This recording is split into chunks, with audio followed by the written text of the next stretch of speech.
Good afternoon, everyone. With me to my right is the woman who needs,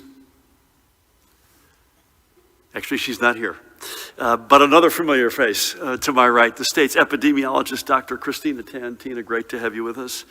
To my left, the superintendent of the state police, another guy who needs no introduction, Colonel Pat Callahan. We have Jared Maples of the Office of Homeland Security Preparedness, Parimal Garg, Chief Counsel, and a cast of thousands. Today is a big day for our vaccination efforts. Today, everyone who lives, works, or studies in New Jersey, ages 16 and over, is now eligible to be vaccinated. And a reminder that at this time, this may change, but at this time, those ages 16 and 17 can only receive the Pfizer vaccine, which has emergency use authorization for these individuals. And by the way, if you're 16 or 17, you must be accompanied by a parent or legal guardian to be vaccinated. Across the state, there are hundreds of locations where you can be vaccinated, from our 6 mega sites to the federally operated community-based vaccination center at NJIT, to hundreds of doctors' offices and local healthcare centers and pharmacies. Last check, my number is we're now well over 800 different locations. And as we have noted before, 98.7% of all New Jersey residents live within 5 miles of where they can get vaccinated. We encourage you to visit covid19.nj.gov/finder to locate a vaccination center near you. And since its launch a few weeks ago, the Vaccine Finder has been accessed by more than 1 million times. The Vaccine Finder updates multiple times an hour with information from multiple sites and lists appointment openings as they become known and available. Earlier this morning, the Vaccine Finder was showing 68 locations with availability, representing thousands of open appointments. Everyone who had registered online through the NJ vaccine scheduling system is now receiving their email notification about today's eligibility expansion. A total of 2.8 million email reminders were delivered as of noon. My family got several of them.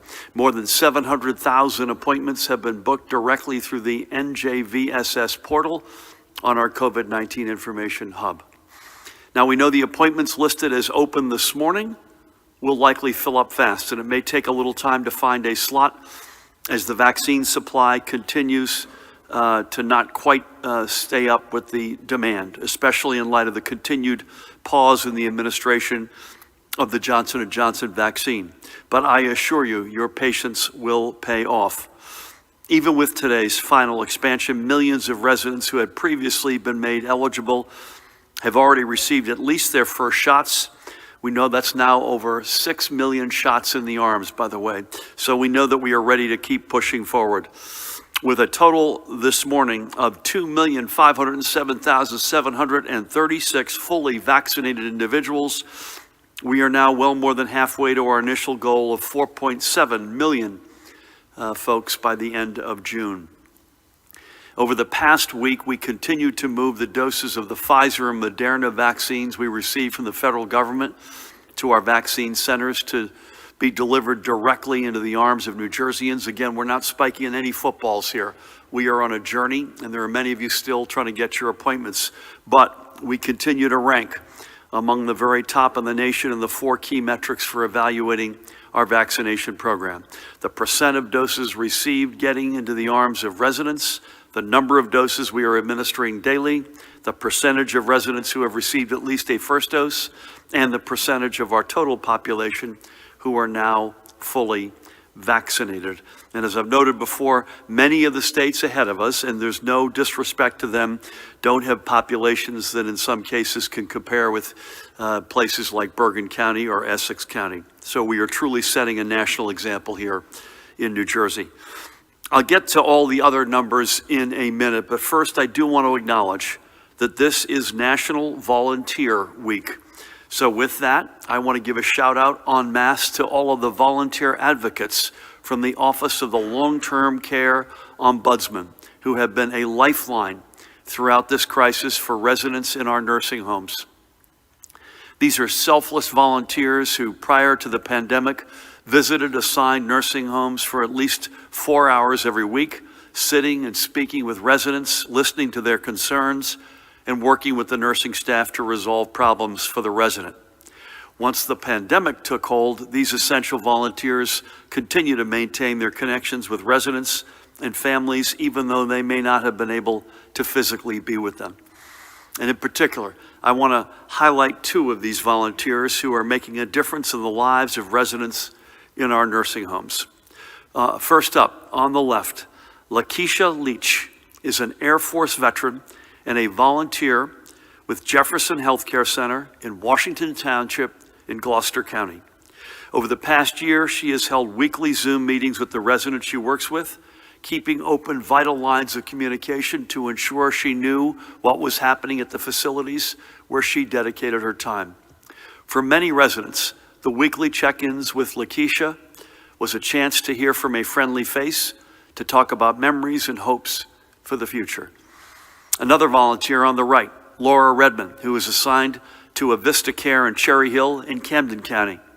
In the depth of winter, Laura personally crafted cards and notes for her residents and delivered them to the nursing home, where they were gratefully and enthusiastically received by the residents she has gotten to know and advocate for. One resident in particular is a 92-year-old Holocaust survivor with a deep love of reading. Knowing this, Laura delivers books to her friend, and they chat on the phone about books and about life in weekly phone calls. Laura's and Lakeisha's passion and ingenuity are inspiring, and they are representative of the passion and ingenuity of every volunteer ombudsman. State long-term care ombudsman Lori Brewer is always looking for volunteers, and if you are interested in serving as a lifeline to the residents in our nursing homes, I encourage you to call, not Lori necessarily directly, but call the Ombudsman's office. And that's the number, 1-877-582-6995. That's 877-582-6995. Again, to Lori Brewer and her entire team, staff, volunteers, Laura, Lakeisha, and many like them, thank you. And to every New Jerseyan who has given their time over the past year to support their community, I also thank you. You've heard me say it many, many times. We are a family, a large, diverse, sometimes boisterous, but always close-knit family. It has been the efforts of so many of you in the many ways you have volunteered who have made our family stronger and more resilient. So to each and every one of you, I say thank you. Now let's review the rest of today's numbers. First, I want to take a quick look at the latest from our schools. As the school week opens, we've got 186 districts, and you can read this in front of you, that are all in person. That's 170,000 students. That's moving in the right direction. Another 887,000 students are on a hybrid schedule. Again, that's an increase of 77,000 since last week. The numbers on all remote is 69 with roughly 219,000 students. That's down a bunch of districts and more than 100,000 students from a week ago. And finally, 78,000 students are in 30 districts or schools which have a mix of all of the above. And this is a decrease of a couple from last week. I should note that pre-K through grade 2, students in Camden started on a hybrid schedule today, and I joined their educators in welcoming them back. Switching to tests, we are reporting an additional 2,323 positive, either PCR or presumed positive antigen rapid test results. With these numbers, the statewide rate of transmission today is 0.92. The one-day positivity is 8.18. That's based on 42,217 PCR tests recorded last Thursday. Our census in our hospitals last night, 2,062, 1,948 of whom were confirmed COVID positive. Of that universe, 435 patients were in our ICUs, and 250 of them required a ventilator. Across the day yesterday, 208 live patients were discharged statewide.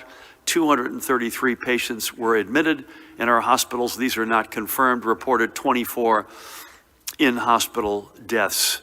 And with the heaviest of hearts, today we must report an additional 18 deaths that are in fact confirmed to be from complications of COVID-19. We have lost more than 25,000 New Jerseyans over the past 13 months. That's a combination of 22,569 confirmed and 2,592 probable losses of life due to COVID. And to ensure that these blessed souls never just become a number, let's take a minute, as we do every day, to honor the lives of 3 who we have lost recently.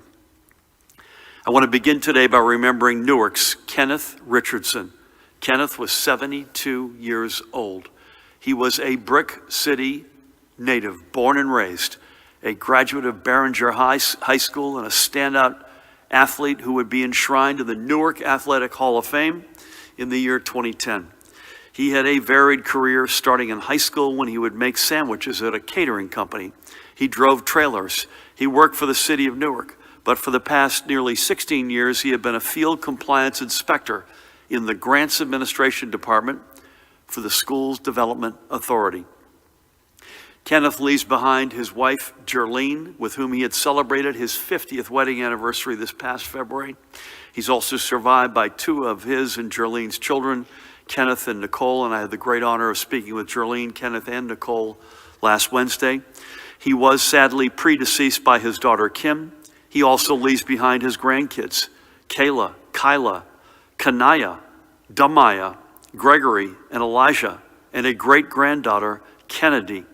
And of course, he leaves behind the members of his SDA family who will remember him fondly, and I want to thank Joy Johnson and Manny De Silva for bringing Kenneth's life and loss to our attention. For everything across a lifetime of commitment to Newark and our state, we simply say, thank you, Kenneth. May God bless and watch over you, the family you leave behind, and your many friends.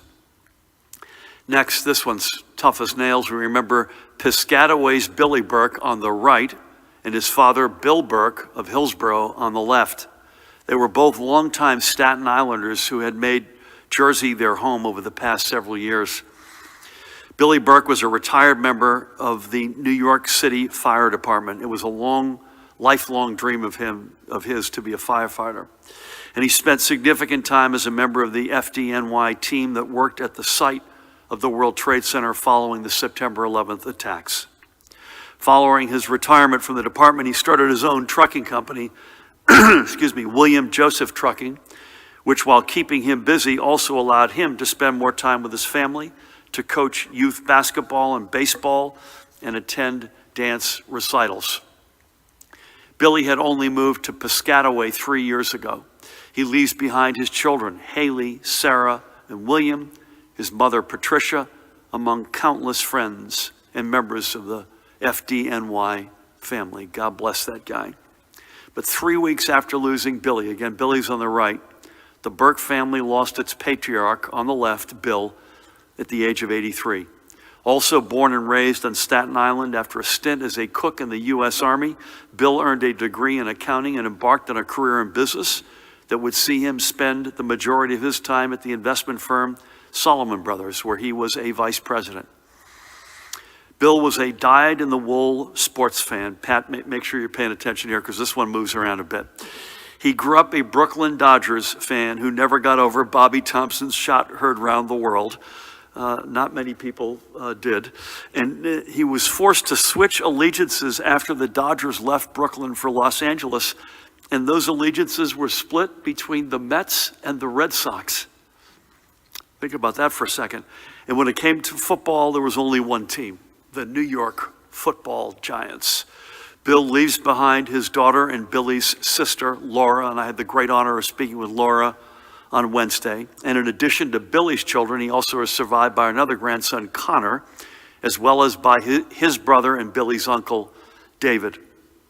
Both father and son were especially proud of their Irish heritage.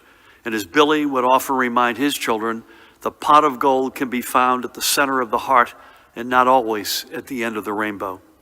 We hope those words and their true meaning provide comfort. We are honored that the Burkes would come to call New Jersey home and that they joined our family. And we will remember them both, and we pray that God blesses each of them and the families they leave behind. Just as we pray, he blesses every family who has lost a loved one to this virus. As I noted a few minutes ago, we remember Kenneth, Billy, and Bill, and every one of the hundreds of others we have honored from this table, from among the more than 25,000 lost, to ensure that we always remember that these are real people, real faces, with real families left behind. We don't want anyone ever, ever, ever to just be a number. We honor them all. Let's switch gears and end the day on this side, at least, with some good news. This guy is Jesus Calderon, known as Jay by many. He is a Cuban immigrant who has called New Jersey, and specifically Perth Amboy, home for the past 40 years. Jesus owns Your Cuban Cafe, located next door to Perth Amboy's NJ Transit Rail Station. Prior to the pandemic, Your Cuban Cafe was the place to grab a cup of coffee and a quick breakfast before grabbing a train to work or school, or to pick up a plate of traditional rice and beans on the way home. When the pandemic took hold, however, the crowds that kept Jesus's dream going disappeared, and the future of Your Cuban Cafe was put in doubt. Thankfully, Perth Amboy has been working with the Department of Community Affairs to receive direct grant funding through its Neighborhood Preservation COVID-19 Relief Grant Program. And Jesus was also able to get vital assistance through that. Not only has the DCA funding allowed him to catch up on his expenses, but he was able to set the restaurant up to take online orders for the first time. Today, Jesus and Your Cuban Cafe continue to serve the Perth Amboy community. I had the opportunity to catch up with him last Wednesday, and I know he is ready to welcome back all, not just some, but all of his old regulars and then some. Check him out, 225 Smith Street in Perth Amboy. It is worth checking him out, I promise you. Jesus's spirit and optimism for the future is something we all share. And with everyone who lives, works, or studies in New Jersey now eligible for vaccination, it is up to us to move us even more quickly to the stronger, fairer, and more resilient future that we know awaits us. So again, start checking now for available appointments and get vaccinated as soon as you can. Together, we are going to continue to be a national leader. With that, it is now my pleasure to turn things over to the woman on my right, the state's epidemiologist stepping in for Health Commissioner Judy Persichelli. Please help me welcome Dr. Christina Tan. Thank you, Governor. Good afternoon. Throughout the pandemic, the department has been partnering with the New Jersey Poison Information Center to answer questions about the COVID-19 health emergency. Trained healthcare professionals at the call center have been available to the public since January of last year, and they've answered more than 100,000 calls. They continue to answer COVID-19 health-related questions, many of which lately are about the vaccine. The call center is there for residents of our state when they have concerns, and you can reach them 24 hours, 7 days a week at 1-800-962-1253. So moving on to the department's daily report, there are 1,936 reports of CDC variants of concern in New Jersey. 1,815 of these reports are the B117 variant, the one that had the variant that had emerged from the UK. Additionally, there are 36 reports of P1 variant, the variant emerging from Brazil, 3 reports of the B1351 variant from South Africa, and 82 reports of B1427 and B1429, the variants that had emerged out of California. The increase in the number of variant cases reported today is due to previously unreported sequencing results from commercial laboratories. Since the last briefing, there has been 1 new report of multisystem inflammatory syndrome in children. There are 115 cumulative cases in the state, and 1 of these children is hospitalized. At the state's veterans' homes, there are no new cases among residents. At the state's psychiatric hospitals, there are 2 new cases among patients, 1 at the Trenton Hospital and the other one at Ann Klein Hospital. Regarding daily percent positivity as of Thursday, April 15th, for the entire state, the percent positivity is 8.18%. In the northern region, 8.17%, central region, 7.81%, and the southern region, 8.91%. And that concludes the daily report. Please continue to mask up, social distance, stay home when you're sick, get tested, and get vaccinated. Tina, great to have you with us, as always. And thank you for stepping in for the commissioner, who, by the way, is in great form, just could not be with us today. Again, thank you for everything. Pat, great to have you. Compliance feels like it remains on the low side, which you can verify or challenge that. Weather's decent. Tomorrow, I think, is going to be the nicest day of the week, it looks like. But again, we need to get ourselves more living outdoors than indoors. And we still need more troopers to sign up to become, or applicants rather, to sign up to become troopers. So for all the above, great to be with you. Thank you, Governor. Good afternoon. Since we last met, just one EO compliance that was reported to the Rock. That was Millburn Police had responded to a domestic incident at a residence. That subject resisted arrest, ultimately spit on the arresting officer and was COVID positive. So Essex County Prosecutor's Office is reviewing additional charges that are pending against that individual in addition to the EO complaint. To your point, Gov, weather is pretty decent. Might be a little windy Wednesday and Thursday, but we're keeping an eye on that. And yes, as of this morning, we had just over 2,200 candidates apply. Again, a reminder, njtrooper.com, that remains open until Friday at midnight, so we only have really 4.5 more days.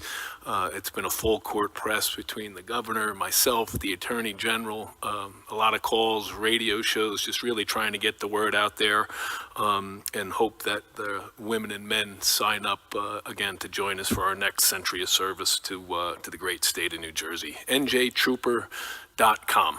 Thanks, Governor. And Pat, we've got a meeting, you and Jared and the Attorney General and I are actually going to meet right after this, and that's going to be a topic on our list. You were on WBLS on Sunday morning open line. Yeah, it was great. One of the great, I think one of the singular great American call-in programs, just an incredible, with a lot of reach, by the way. So God willing, that'll bear some fruit. That was just yesterday morning, so Yeah, it was 8 o'clock yesterday. 8 o'clock yesterday. So when does the deadline end again? This Friday, the 23rd at 11:59. So again, this pool of candidates will probably make up the classes starting in January of next year. Got it. Thank you. I think we'll start over here, Charlie, with you. Before we do, we're going to be, I think, on the regular rhythm this week. We'll be virtual tomorrow. And we will be back here unless you hear otherwise at 1 o'clock on Wednesday, and to be determined how the balance of the week looks, but we'll be out and about. And with that, Charlie, good afternoon. Good afternoon, Governor. Actually, Charlie, before you ask, I have to get something off my chest. I mentioned the Mets, Red Sox, Dodgers, New York Football Giants. One guy's opinion, as a huge soccer fan, this Super League idea in Europe is total trash.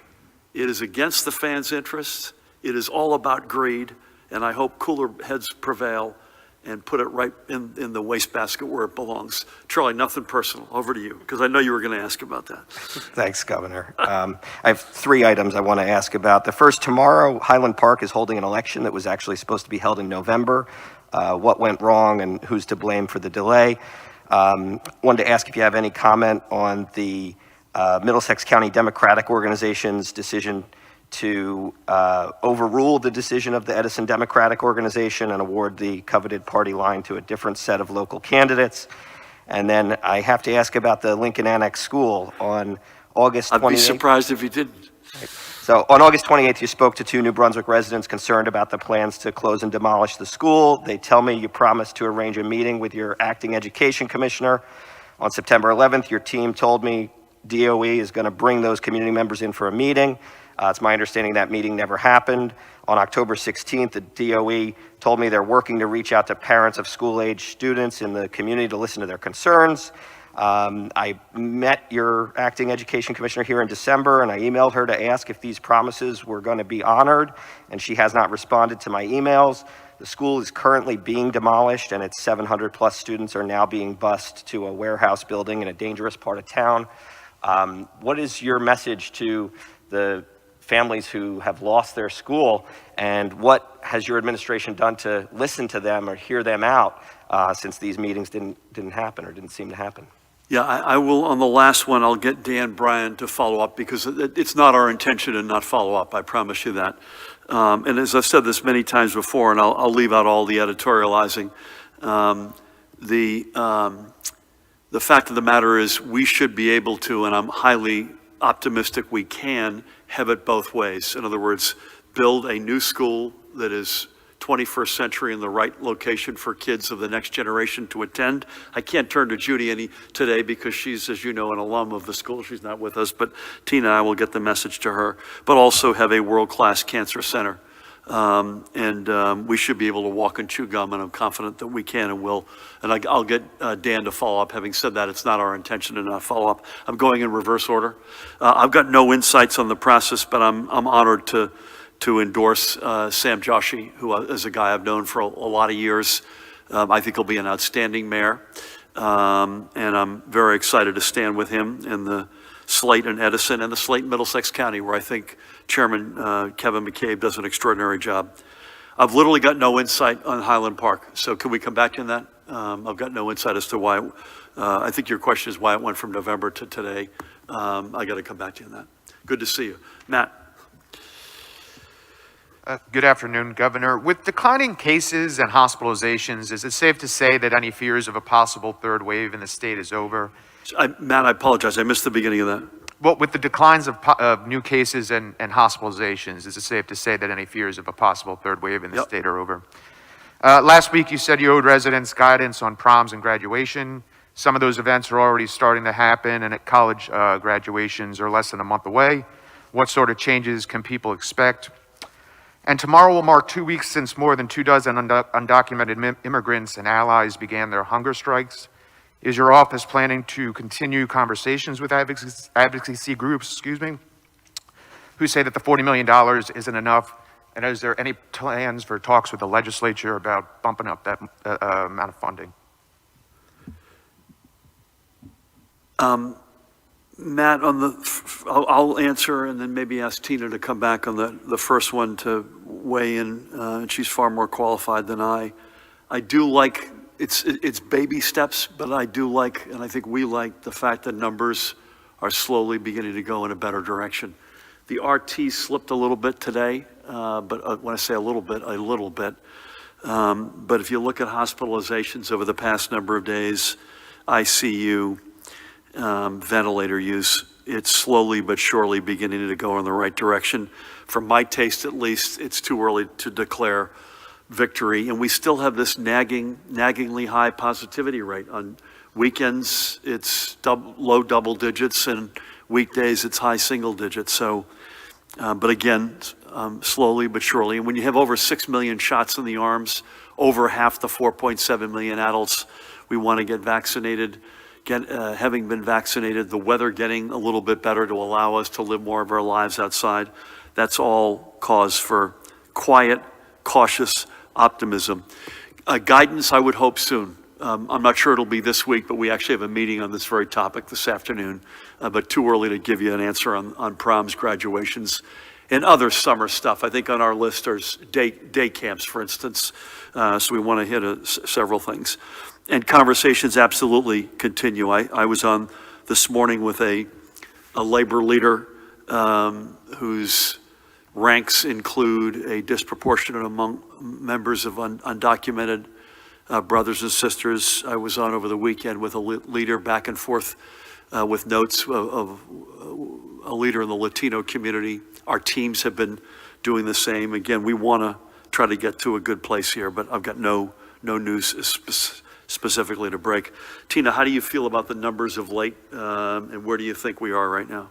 Would agree with you, Governor, that it might be a little too early to predict what our trajectory is right now, but I think we can be cautiously optimistic. For example, when we look at our weekly Cali activity levels, we're starting to see the activities kind of dip a little bit, which is good to hear, good to see in our Central West area.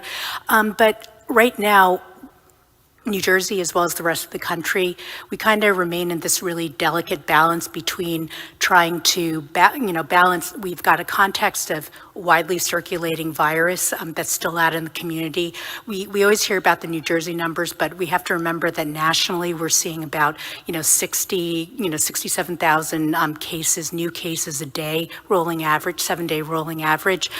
So that's a lot of disease activity. But at the same time, there's a delicate balance balanced with the number of vaccines increasing over time as well.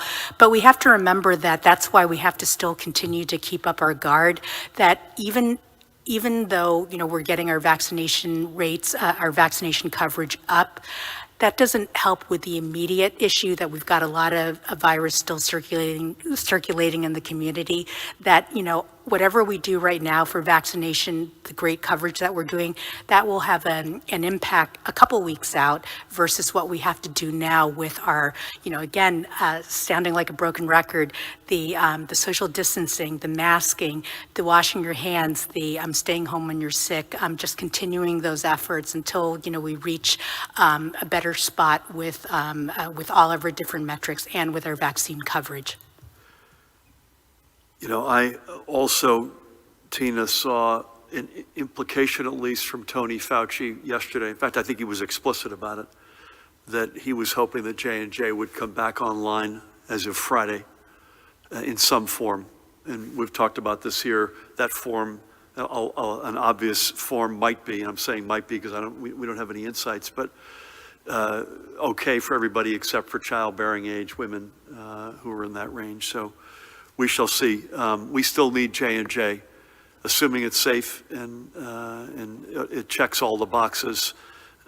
We still need it as it relates especially to equity, to get to hard to reach places and communities and persons that a 2-dose vaccine regime makes it really hard to do. Thank you. Alex, good afternoon. Good afternoon. For Dr. Tan, since you're sitting in for the commissioner today, do you have numbers on our weekly supply of Pfizer and Moderna vaccines for this week, and if it's going to be higher or lower than we've seen in previous weeks? For you, Governor Murphy, New York State has passed a law repealing blanket immunity for nursing homes and healthcare providers.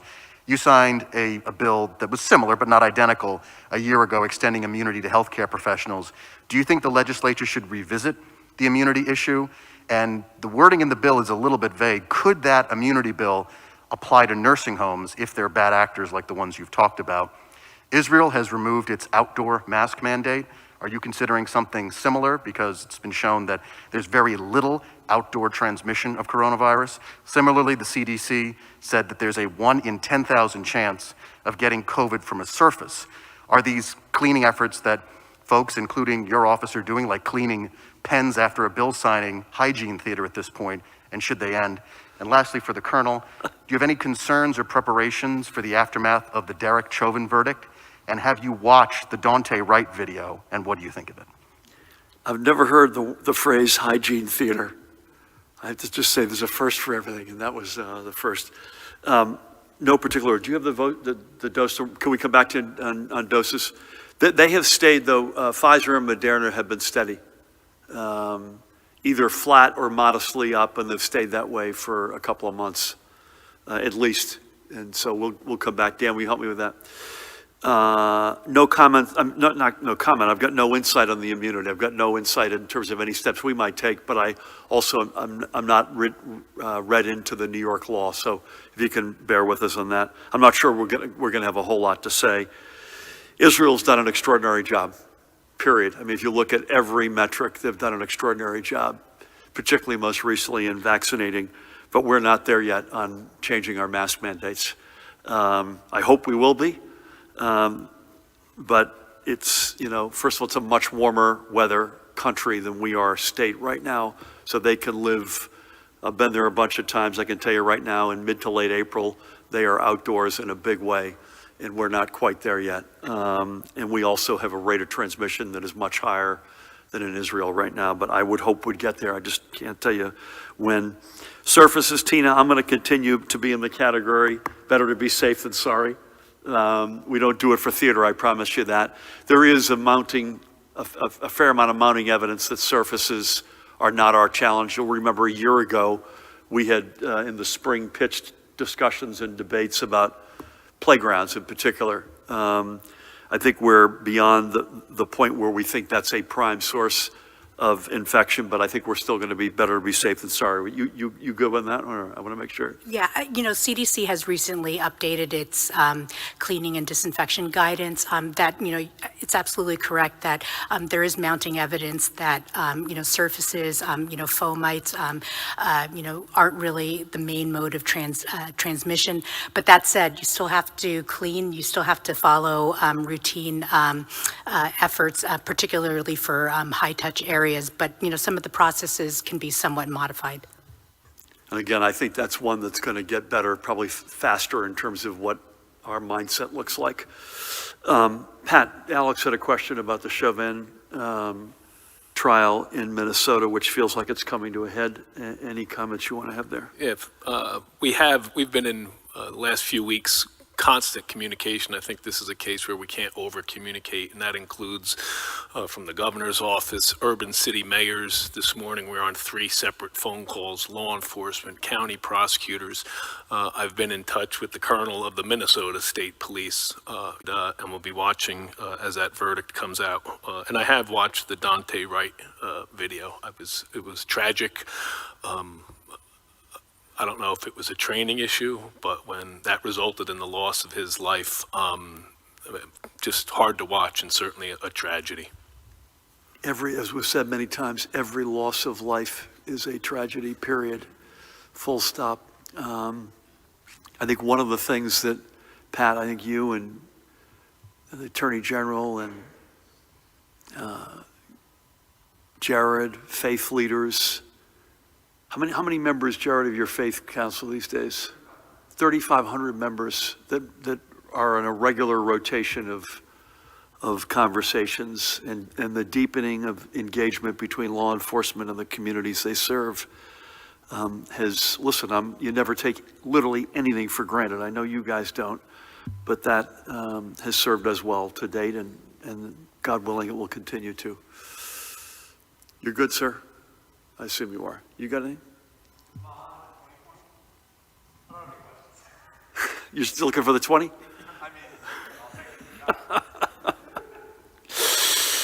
Okay, I maybe try to find a beer or something like that. We'll something in kind. Thank you. Dave, good afternoon. Hi. Governor, with the recent talk about booster shots being developed that may be needed annually, there is increasing chatter, we have noticed, about this whole pandemic being exaggerated to control people and quote unquote train them to follow directives by having people wear masks and follow social distance protocols.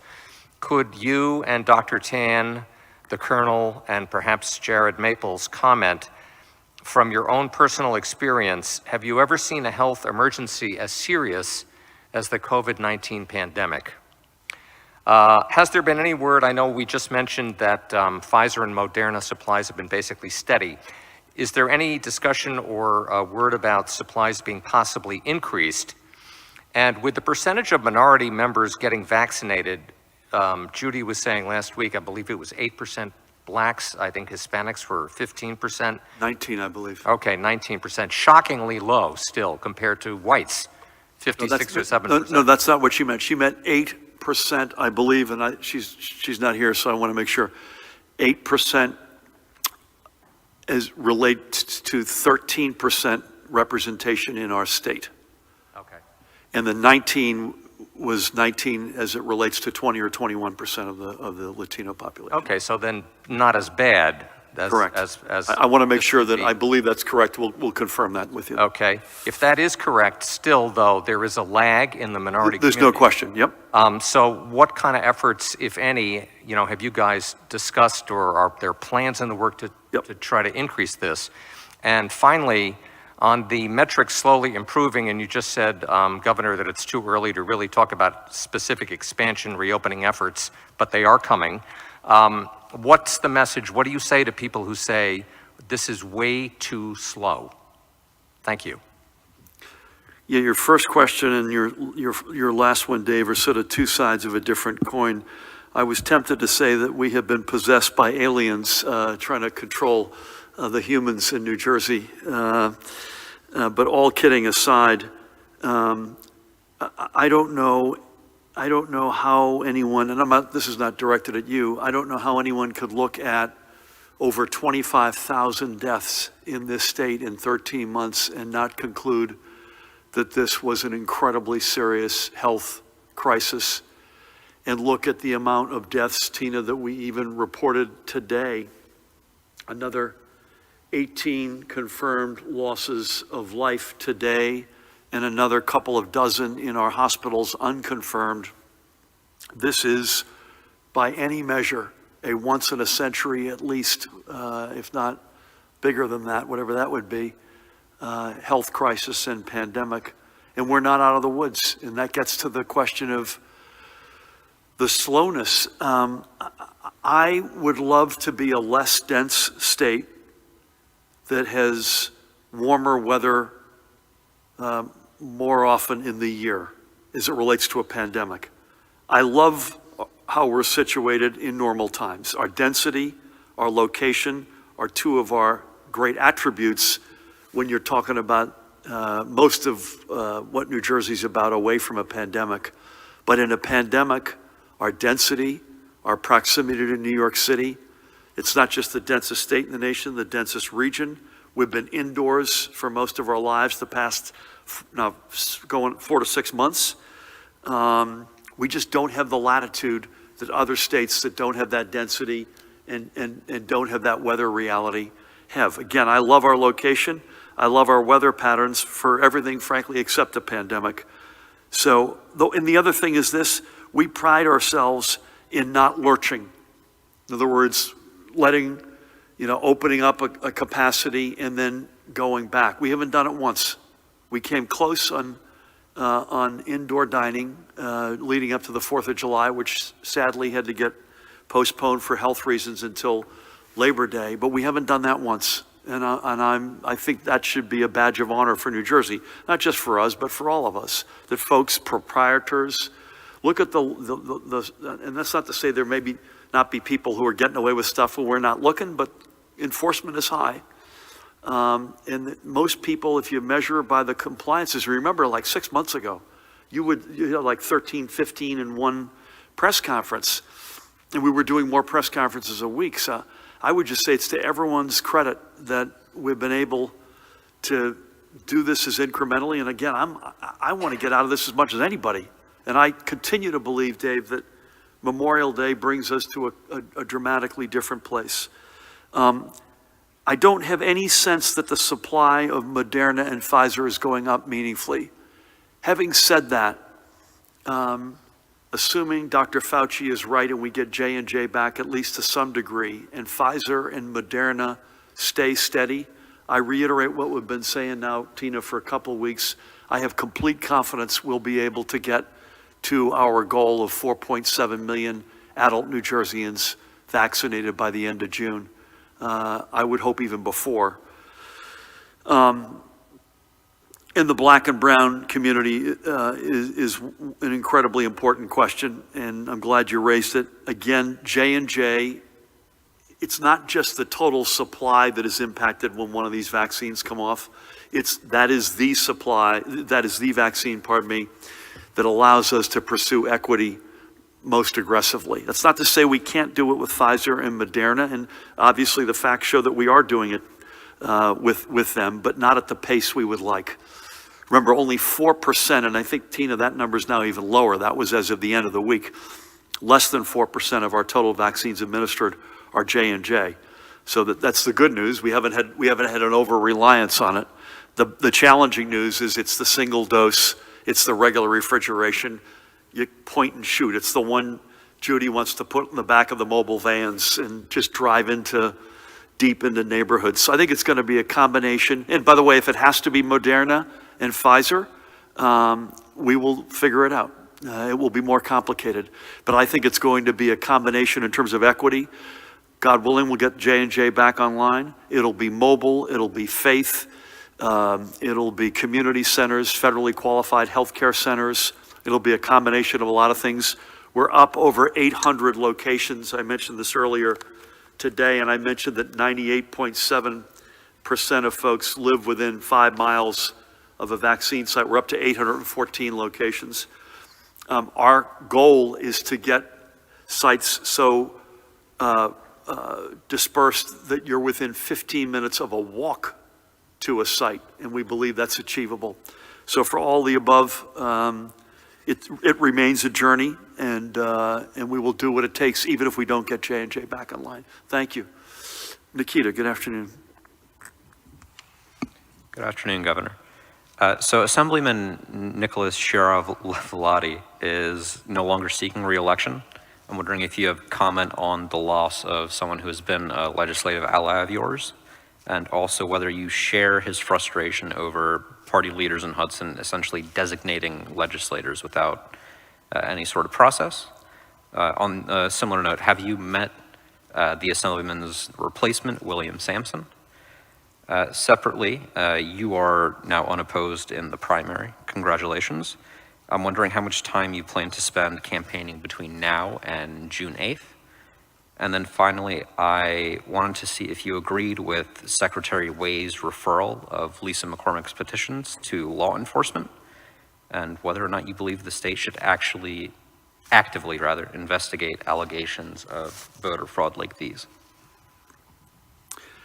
Let me start from the top. Nick and I had a very private but yet soulful exchange this morning. He's a friend. I think he's been an outstanding assemblyman.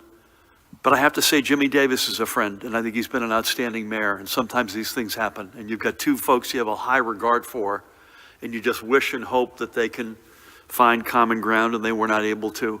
But I think he's been an outstanding assemblyman. And I said to him, no matter what walks of life he or I may stumble through in the years ahead, I hope that we can stay close. And I thank him for his service. I have not met his designated successor.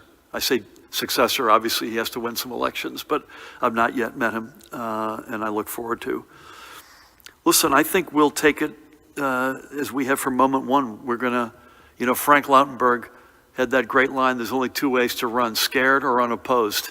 Whether we're opposed or not, we run scared. And this is not a venue for politics, but I will say that we run like we're 10 behind. Now how that actually, what that looks like, given we're in a pandemic, it won't be, my guess is it won't be the traditional big rallies that you would associate in a normal time with a political campaign, but we're taking it very seriously. Real quick, only because I'm being incredibly gracious today, we're going to give you. And I appreciate it. I'm just and you won't forget this moment ever. In terms of like days or hours in a given week, I'm wondering how much time you plan to spend campaigning. No designated. We're good. Aswin. This is Aswin's last week, by the way, with us. This is will you be with us on Wednesday? You will. No, I'll be with you maybe Friday. Okay, maybe Friday. Thank you for your service and good luck in your next chapters. I don't have a budgeted time. What we've been doing is a lot of Zooms. And, we basically, I have to obviously be careful. I can't be in a government building doing anything political, so I end up pulling up stakes and go somewhere else, and that'll continue to be the case. A lot of it's virtual. I have no comment on the specifics of Lisa McCormick's referral by the Secretary of State. I'll leave that process to its own resolution. But I would say this, our voting laws are exactly what they are. They're laws. They have to be respected, including by us and anyone else who runs. They have to be taken seriously. They have to be adhered to. You can't get too close to any lines. And again, no comment on her specific situation, but the fact of the matter is we have to take this stuff seriously, and I'm glad we are. So with that, Tina, I'm going to mask up, if it's okay with you. Quick swig. By the way, for you soccer fans, while I'm up here, UEFA has just thrown Manchester City, Real Madrid, and who else was in this thing? PSG out of the Champions League and have awarded it to Chelsea, Pat. So there, who the heck knows? Thank you all. Tina, thank you. Pat, thank you. njtrooper.com. You have till the end of the week. Please, folks, line up. Jared, Paramel, Dan, Aswin, Everybody, keep doing what you're doing. Please get vaccinated. This vaccine finder, can we pull that slide up one more time, Dan? Can we pull the vaccine finder slide up one more time? Is that possible? That thing's been a godsend. There we go. That website's incredibly important and very valuable, and it's been accessed by tons of people, and it gets refreshed multiple times an hour. So it addresses the issue which we rightfully had early on, depending on when you logged on, dictated whether or not, just by happenstance, by pure luck, whether or not you'd get an appointment. This attempts to solve that riddle. Folks, keep doing what you've been doing by the millions, and proprietors, restaurants, small businesses, bars, whatever it might be, by the tens of thousands. We are getting there. There's no question about it. Keep up the great work. God bless you all.